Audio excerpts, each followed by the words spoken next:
really quickly about some NBA talks. It was the Nets. Nets just hired D'Antoni. Someone else, who was it? I think someone else to the assistant coaching, which is going to be weird. D'Antoni being the assistant coach under Steve Nash, just because Steve Nash played for D'Antoni and D'Antoni got him 2 MVPs. So it's going to be weird to see how that offense runs. I still think it's weird that Steve Nash has a head coaching job. I mean, for the last year or two, he's been a soccer analyst. So I don't really know what he knows much about coaching. I know he was a very great player. And, we'll start to see if, that Nets offense kind of takes shape into what D'Antoni was doing in Houston. I think they got the shooters, obviously, between KD and Dinwiddie, LeVert, and Kyrie to maybe recreate some form of that offense. But I definitely think it'll be better. But I think that'll be cool to see. We were talking last show how completely slept on and forgot. I think the Nets have been, just because we haven't seen Kyrie and KD together yet. But I think that's going to be a scary team, especially, if they got pieces to make a deal, maybe get a third really big name in there, Bradley Beal or such. But, I don't know what you think. We were talking about some early favorites in the East and the West, and I think, they could be right up there in that conversation. My biggest thing with just how this next season of NBA is going to go, like I said, I definitely think the playoff teams we saw this year are probably going to be the playoff teams next year. In the Western side of things, I definitely think the Warriors come back, but then I don't really know who gets knocked off that list. The West is already just as hard as it is and stacked, and the teams like the Nuggets and Utah are going to get better. Maybe Portland, but there's going to be a really good odd man out in the West, I think, which isn't going to be the case with the East. But there's going to be one team, the 9th seed, if you want to call it, is probably going to have a winning record in that division. But I don't really know who that's going to be. What do you think, Twig? I'd say probably either, gun to my head right now, it's probably Grizzlies or the Suns. They were both like a few games from making the playoffs in the bubble. Yeah. It's going to be interesting to see, though, before the December start. There's going to be a lot of moving parts still.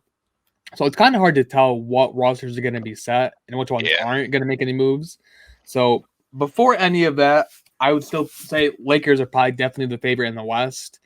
And in the East, I would say right now, Nets, it's got to be, I would probably say the Nets right now, just on paper.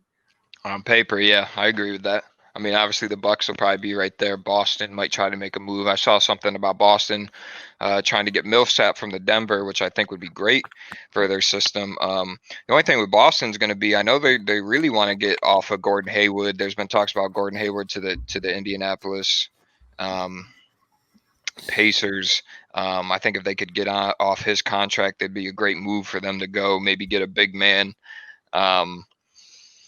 But I don't think you do. He's got like a $30 million option, and I wouldn't be declining that. So you guys are going to pay me my money if I got a $30 million option. But yeah, we'll see. I definitely think Lakers West favorites. There's been some talks of Rondo potentially signing with the Clippers.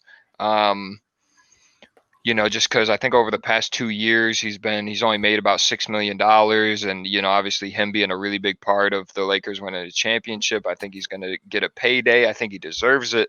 But if the Lakers want to make some better moves, I think they'd have to let that go. And I think if Rondo does go to the Clippers, that'll be dangerous. I definitely think the Clippers will be right there again. Whether you want to call this the playoffs a fluke or whatnot, I think they'll be there. Yeah, I like the Lakers, Clippers, and the Warriors, as front runners right now, but we'll see. We'll see maybe what Houston can do, who they hire as a head coach. I don't know if there's been any talks of who's going to run that show, but I'll tell you right now, Harden and Russ together are never going to win anything. Ever. And I don't know who you move off of, how you make that work, but I 100% agree. I think the era of them with that D'Antoni offense and just scoring as many threes as they can, it's obviously proven to win a lot of regular season games. It's obviously proven to benefit whoever the star of the team is, and a guy like James Harden, who offensively is just amazing, who's going to look good, MVP. But as far as winning a championship, I don't think that'll just ever work. And especially with those two guys there, just two ball dominant guys, and Russell Wilson or Russell Westbrook not being a very good shooter. Yeah, I just don't see that operation working. Especially with PJ Tucker at the 5, that will never work. Yeah, I don't know. It's about, like we've said before, every league is a copycat league, and we just saw the Lakers win with like 4 big dudes. So maybe we start to see teams maybe try to do that, because you're gonna have to stop Anthony Davis from the Lakers. That's gonna be a problem. But move off some NBA. We'll just some light nuggets with the NBA. We'll keep in touch with more stuff we hear.